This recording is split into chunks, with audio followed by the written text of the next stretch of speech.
Bureaucracy की जब बात आती है तब लोगों के दिमाग में आता है कोई घपला घोटाला हो गया, कोई नया खिलाड़ी ब्यूरोक्रेसी का कुछ खेल कर गया। लेकिन हर बार ऐसा नहीं है।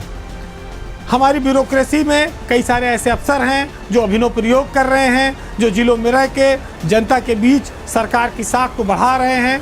राष्ट्रीय स्तर पर भी उनका नाम हो रहा है। आज हम यूपी की ब्यूरोक्रेसी के दो ऐसे आईएएस अफसरों की फिर चर्चा करेंगे जो अपने काम से एक मिसाल कायम कर रहे हैं। और सबसे महत्वपूर्ण बात यहाँ ये हो जाती है कि ये दोनों अफसर डायरेक्ट नहीं हैं, स्टेट कैडर से प्रमोटेड आईएएस अफसर हैं और वो सरकार की साख को बढ़ा रहे हैं, अपने काम से नाम पैदा कर रहे हैं। वैसे अगर आप देखेंगे तो जो अखिल भारतीय सेवा के डायरेक्ट आईएएस अफसर आते हैं और जो स्टेट कैडर से प्रमोट होकर जाते हैं उनके बीच एक डिफरेंस होता है, गैप माना जाता है। और पोस्टिंग में भी कई बार 70 और 30 के औसत के तौर पर उसको लोग कहते हैं कि 70% डायरेक्ट सेवा वाले रहेंगे, 20-30% प्रमोटेड अफसरों को जिले में जगह मिल पाती है। लेकिन जिन्हें मिली उन्होंने क्या चमत्कार किया, इस पर एक नज़र डालने की ज़रूरत है। आज बात होगी कन्नौज के डीएम की और अमरोहा के डीएम की।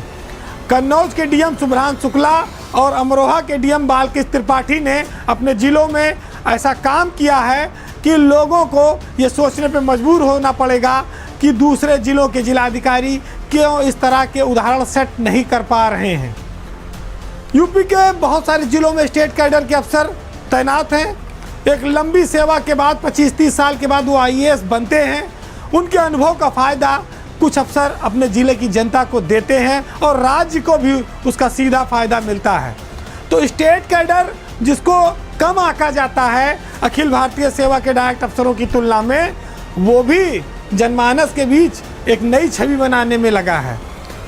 स्टेट गवर्नमेंट में इस अभिनव प्रयोग के तौर पर आप इसको देख सकते हैं, जो जनता की समस्याओं को सुलझाने और सरकारी योजनाओं को गरीबों तक पहुंचाने में इन दोनों डीएम शुभ्रांशु शुक्ला और बालकृष्ण त्रिपाठी का रोल इस समय बड़ा महत्वपूर्ण है। इनकी कार्यशैली ने योगी सरकार का नाम काफ़ी रोशन किया है।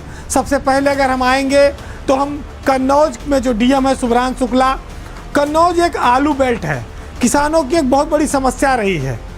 शुभ्रांशु शुक्ला ने इस समस्या से निपटने के लिए काफ़ी महत्वपूर्ण भूमिका निभाई है। उन्होंने किसानों को बाजार उपलब्ध कराने के लिए विशिष्ट मंडी की स्थापना कराई। इसमें सब में 8 करोड़ रुपया करीब उन्होंने खर्चा किया, लेकिन 9 करोड़ रुपया मंडी टैक्स से कमाया भी, यानी कि बढ़ गया मंडी का टैक्स। पैसा लगा के सरकार के खाते में पैसा बढ़ाना ये कोई मामूली बात नहीं है। कन्नौज के आलू बेल्ट में कोल्ड स्टोरेज की बड़ी समस्या है। डीएम ने इस बात को देखा कि अभी कुछ दिन पहले हंगामा मचा था। उन्होंने पॉलिसी के तहत कोल्ड स्टोरेज की संख्या भी बढ़ाने में लगातार एक अभियान चला रखा है और कहा जाए कि आलू के वो एक संकट मोचक बनकर ज़िले में उभरे हैं। डीएम ने मंडी के माध्यम से किसानों को दुकानें भी आवंटित की हैं, करीब 50 से ज़्यादा, जिसका फ़ायदा आलू के किसानों को कन्नौज में मिलने लगा है। बात अमरोहा के डीएम बालकृष्ण त्रिपाठी की। त्रिपाठी 2 सालों से लगभग डीएम हैं। उन्होंने गांव को अंधेरे से मुक्त करने का एक अभियान चलाया है और वो सरकारी तंत्र के भरोसे नहीं, सोलर सिस्टम के भरोसे। गंगा किनारे के जो गांव हैं अमरोहा में, वहाँ कई गांव ऐसे थे जहां अंधेरा छाया रहता था, लेकिन डीएम के तौर पर बालकृष्ण त्रिपाठी ने एक नया विकल्प तैयार किया सौर ऊर्जा का, और इसके लिए उन्होंने सहयोग लिया, सीएसआर फंड से लोगों की मदद ली। आज बालकृष्ण त्रिपाठी ने 50-50 किलोवाट के कई सोलर प्लांट गांव में लगवाए हैं। हैरत की बात यह है कि इन गांव में 24 घंटे बिजली उपलब्ध है। अमरोहा के कई ग्राम पंचायतें ऐसी हैं जिनमें 24 घंटे बिजली सप्लाई हो रही है, जहां पर 70 किलोवाट बिजली पैदा हो रही है और डिमांड 38 किलोवाट की है। तो आप सोचिए कि गांव वालों के जीवन में कितना बड़ा परिवर्तन आया है।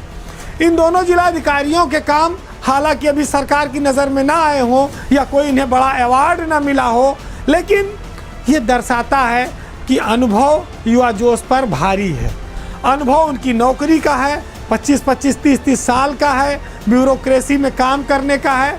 और अगर जनता को कोई अधिकारी उसकी समस्याओं से निजात करने पर आ जाए, उसको छुटकारा दिलाने पर आ जाए, तो बालकृष्ण त्रिपाठी और कन्नौज के डीएम शुभ्रांशु शुक्ला जैसे लोग हैं, उदाहरण हैं, जो अपनी ब्यूरोक्रेसी में एक कहा जाए कि आगे चलकर इनके अभिनव प्रयोग और जिलों में भी लागू हो सकते हैं, सरकार के लिए एक एसेट की तौर